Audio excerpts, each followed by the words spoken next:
Movie start होती है तो हमें अपोकलिप्टिक टाइम दिखाया जाता है, यानी जब आज से हजारों साल पहले इंसानों जैसे नजर आने वाले मॉन्स्टर्स जिन्हें टाइटन्स कहा गया है, उन्होंने पूरी दुनिया को डिस्ट्रॉय कर दिया था और उनसे डर कर इंसानों को अपनी जान बचाने के लिए अपनी ही बनाई गई दीवारों के पीछे सरवाइव करना पड़ रहा है। और वो लोग दीवार के पीछे इस उम्मीद पर जिंदगी गुजार रहे थे कि अगर वो टाइटन्स वापस आ गए तो ये दीवार उनको सेव करेगी। लेकिन अब 100 सालों से ज्यादा गुजर चुके थे और लोग टाइटन्स को भूलने लगे थे और अब टाइटन्स की हिस्ट्री सिर्फ किताबों में लिखी गई कहानियों तक रह गई थी, जो बच्चों को डराने के लिए इस्तेमाल की जाती हैं। दीवार के पीछे रहने वाले लोग चाहकर भी उस दीवार को पार करके बाहर नहीं जा सकते थे, क्योंकि गवर्नमेंट ने टाइटन्स के डर से दीवार के पास जाना भी डिसअलाउ किया हुआ था। और इस तरह से लोग बुरे लाइफ यानी मुश्किल में भी जिंदगी गुजारने पर राजी हो गए। दीवार के अंदर की दुनिया को 3 हिस्सों में डिवाइड किया हुआ था। एरिया नंबर 3 फार्मर्स और वर्कर्स का था, जो खेतों में काम करके सरवाइव करते थे।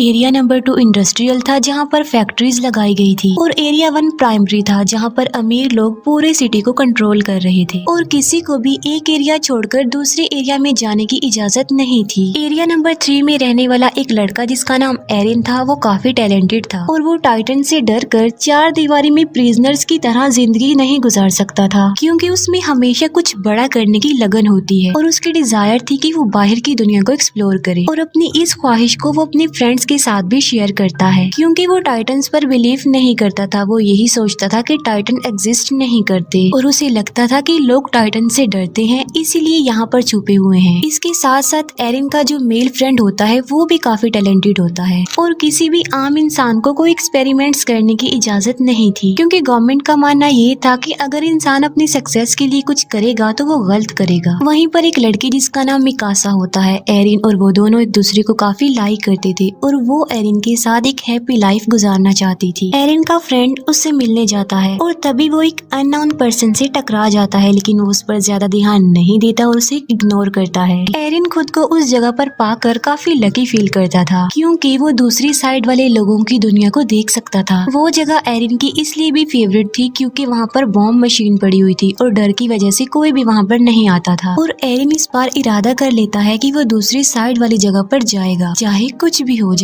और वो अपने फ्रेंड्स को भी इस बात पर एग्री कर लेता है। उस दीवार के पास आर्मी का पहरा था और वो फर्स्ट टाइम सोल्जर्स की नजरों से बचते हुए उस दीवार के काफी करीब आ जाते हैं। लेकिन इससे पहले कि वो आगे बढ़ते वो पकड़े जाते हैं। उन सोल्जर्स का लीडर उन लोगों को बचा लेता है, क्योंकि वो लीडर एरिन को काफी लाइक करता था और उन्हें पता था कि एरिन काफी इंटेलिजेंट है और वो एरिन के इस पैशन को अंडरस्टैंड भी करते थे। अभी वो लोग ये बातें डिस्कस कर ही रहे होते हैं कि जमीन कांप उठती है और जब वो